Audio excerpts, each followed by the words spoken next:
Now, you can cut our services tomorrow.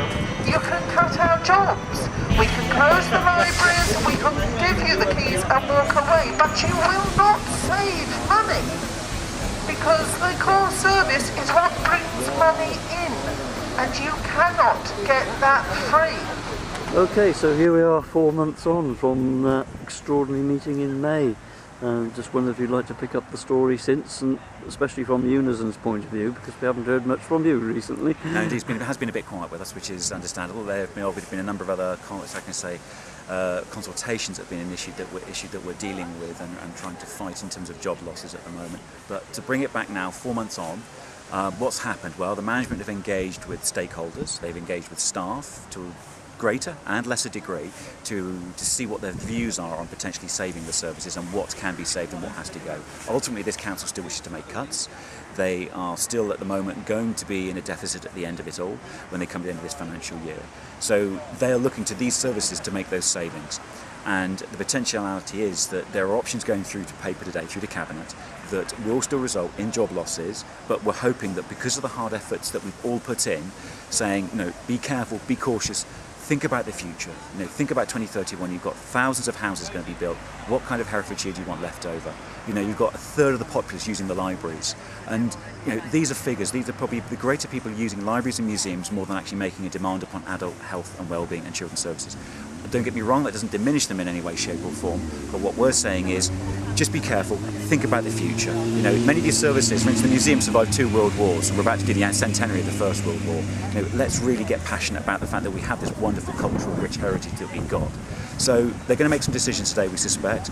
Best case is that either we have a deferment to full council, otherwise the decision, our concern is, again like it was before, is that it will be a cabinet-led decision, a conservative-dominated cabinet decision, where we suspect they're behind the scenes already making the decisions now. They'll kind of come through, they'll be debating it. Thankfully there'll be some commentary from the independents and obviously from those that are also there that aren't conservative. So we're hoping for a bit of a healthy debate, but it's still not going to be the same as if we're in full council. So ultimately, as I said, we're going to see some job losses, which is of our concern, and that's what we are worried about, the damage and the reduction in service offer to the members and to the public of Herefordshire, really. And I'll hand over to Jan now for some commentary from the libraries. There are a number of options on the table. The original option back in May is one of them, the massive reductions in library services, cut them back to Hereford only. That is still there, but the preferred option is painful but less painful than that original one. We always knew there would be pain. We always knew there would be reductions in opening hours in the market towns. The small libraries, the very smallest ones, we always knew that the chances were they would be offered to the local communities. That is painful, and there will be implications for that. But this option, the option 2 that's on the table, reduction in market towns, handing the local, very small ones over to communities, painful, but not as painful as the original decision. So we are pleased we've made the gains we have. We'll wait to see what they actually decide today. Now, of course, with the library users group and various other means, we've been drawing red lines which would trigger legal action. Yes. And they now know that we're serious about legal action because we've actually dropped a legal action on them about the trees in Edgar Street. So I'm just wondering whether you sort of think that might focus their minds a bit harder. I think it has been I think the legal position has been a very important factor in this. In their original proposals, the first thing we said was you can't do that. You can't just cut it back to Hereford only. You can't slash budgets and not provide a library service to anybody outside about 5 miles of Hereford. That contravenes the 1964 Act. We've said that all along, and that really has made us some big gains. My gut feeling is that they have pitched the cuts in opening hours to the market towns to just avoid that judicial line. I think we probably would find it hard to take forward a challenge on the hours they have put forward. There may be other areas that we can challenge on, but I do think that threat of legal action, and the sheer support from the public, huge support on the petition, and the huge response to their own consultation, which was one of the largest responses the council has ever had to one of their own consultations. That has had a real impact, because it impacts on the people of Herefordshire right across the county. Therefore it impacts on the elected members right across the county, and I can't help but believe that has had an impact on their decision today. Do you want to add anything to that? Yeah, exactly. I agree with Jan. What it comes down to, this is ultimately a political decision. Yes, there is the financial drive behind it to save money and cut costs, and to use the coin they always like to use, business efficiencies, as they call it. What that truly means in terms of services, I'd love to know. But that's the concern. It is ultimately going to be a political decision, because this really is what we're saying. And one of the questions we've put to them, and we emailed all the councillors and we said, please look at the paper and ask yourself the question. It details cuts up to 2016. Where is the clarity in that paper as to what services will be left in 2016 for the people of Herefordshire? And that's the concern. And also, just to sum up, the final point that we wish to stress was the fact that if you read the paper, there is no requirement, if a decision is made today for what happens, for the cuts, for the implementation up to 2016, to ever come back again before Cabinet or even full council. They can make this decision, and then between 3 members of staff, potentially between managers and the Cabinet leads, they'll decide the fate of the staff and the services for 186,000 people in Herefordshire. The first thing is dead easy. Can you please tell me who you are and what your position is? Steve Oakus, Regional Organiser for Unison. She is! And David Stevens, Branch Secretary for Herefordshire Unison Local Government, and I also work in the local museum. On the museum's point of view, David, in a way, good and bad news. Half of your resources are going to be saved open as normal, but the other half facing cuts on the hours they're open. Correct. That's the real concern, is what will be the services that will be left over, because once you start to cut the service, you sort of erode the ability for people to come in and to really enjoy that service, and that's a bit of a worry there. Yes, we'll have the protection of Friar Street, which is where the core collections are, and those will still be available for the people of Herefordshire, but again, it's via appointment only to come in and see them. So, whereas the museum at Broad Street has opening hours, people can come in, freely walk around, and once you start to cut those, it's a concern, let's say that, certainly. Friar Street couldn't really be cut though, because the bill would have been bigger, because the money, it didn't really belong to anybody in Herefordshire. Is that the easiest way of explaining it? Well, certainly yes. If you want to cut to the chase, the problem that they had is if they tried to dispose of Friar Street, which was the original plan, was to cut all services within 2 years, just to zero. Never mind how you go about sort of disposing and dispersing the items back to the people of Herefordshire who they belong to, having to find owners where those items have been donated from. That would have all had to have been done. When you then come down to the building itself at Friar Street, which was a purpose-built museum building, and to hold the collections in perpetuity, and the money came from the HLF would have required 1.2 million paid back. That wasn't known at the time when the decision was going to be made. They now know that's the situation, so they know they have a duty to care for the next 19 years for the building to make sure that they satisfy the requirements of the HLF, which is to provide access for the people of Herefordshire to their objects. The problem is though, what everybody sees when they come off a coach, they might visit the library, is the big museum building. It's right there, bang smack in the city centre. Friar Street might be great for preserving things, but it's tucked away. How are you going to make sure people can still visit the museums?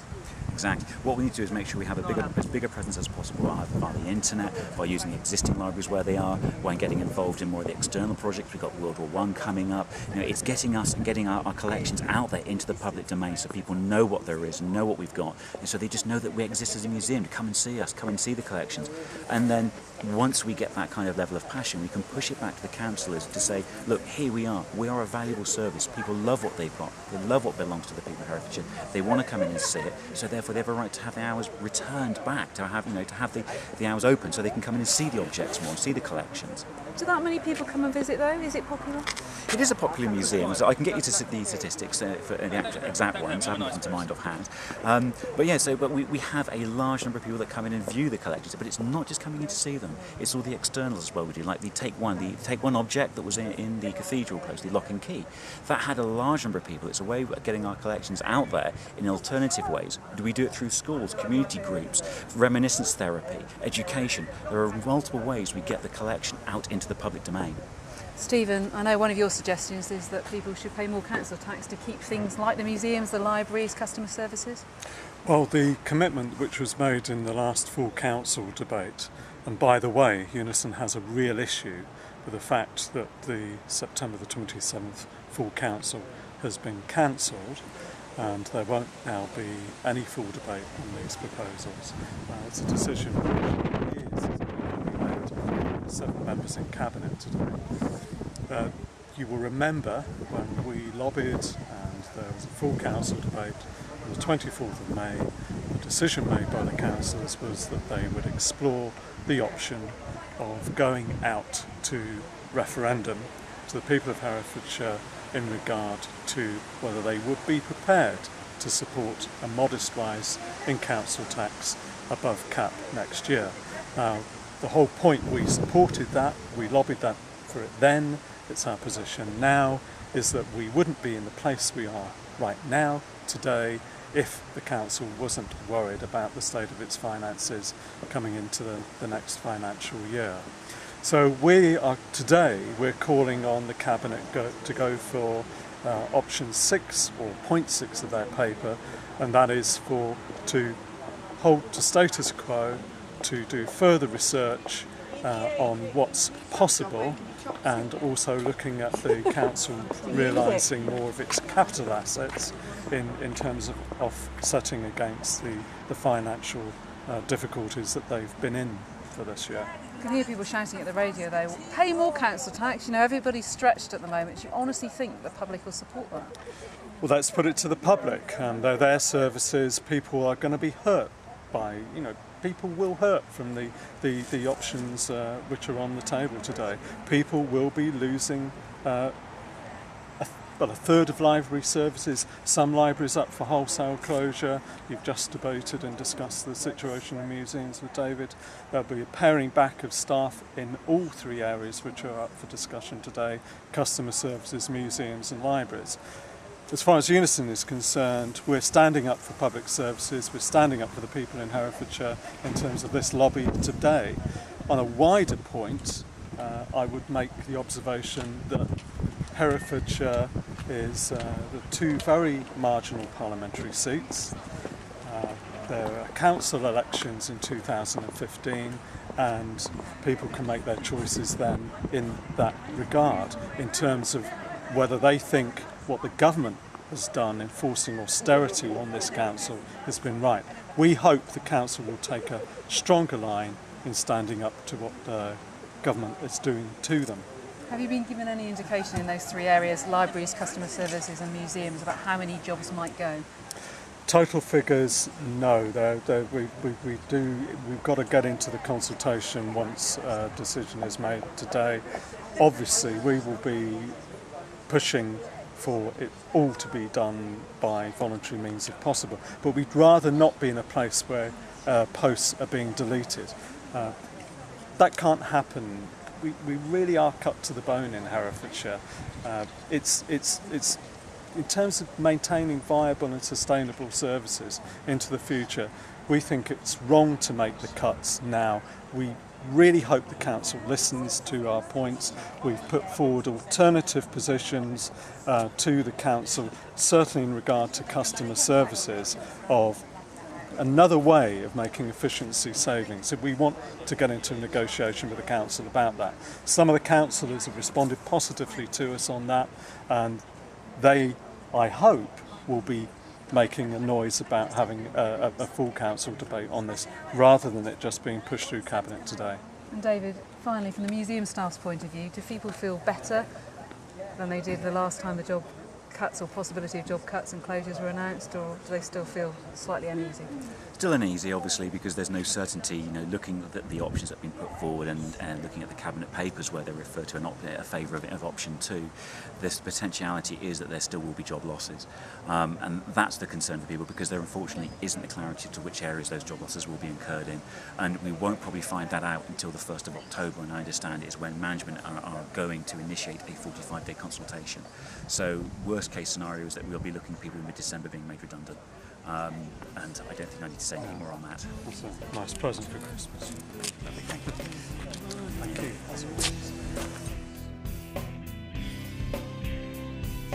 Who you gonna turn to when your money fails? Now, today, as we know, the paper covers the three raft of services that we are extremely concerned about: libraries, museums, customer services.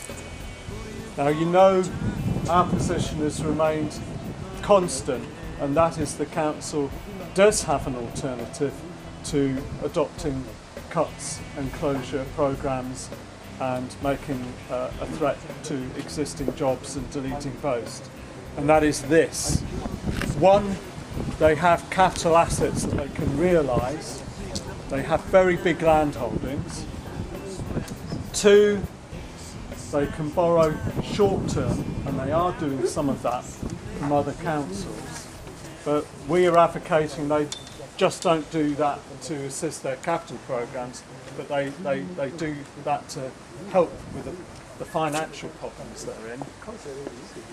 But third and most importantly, that they do go through with the decision they made on the 24th of May to explore properly the option of going out to a referendum to the people of Oxfordshire, Herefordshire, forgive me, I've just been talking about to Nicola about a colleague who's gone to Radio Oxford. It's in my mind, and that's where I live, of course. Herefordshire is not well funded per head of population. We support what the council is doing in lobbying on that. But we're in a fight here and now. There is an alternative option in the papers. I hope that some of you, all of you, will have printed off the papers today to see what that option is. And that's to go for status quo, to adopt position 6 on the agenda, I hope. And that is that status quo, they don't adopt any cuts today, and they do further research.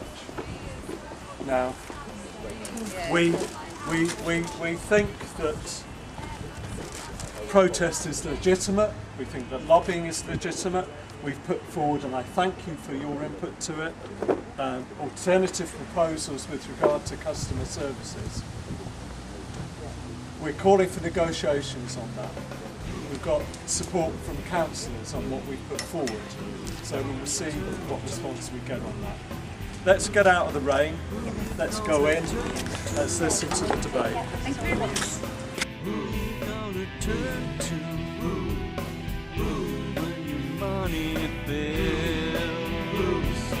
Who you gonna turn to?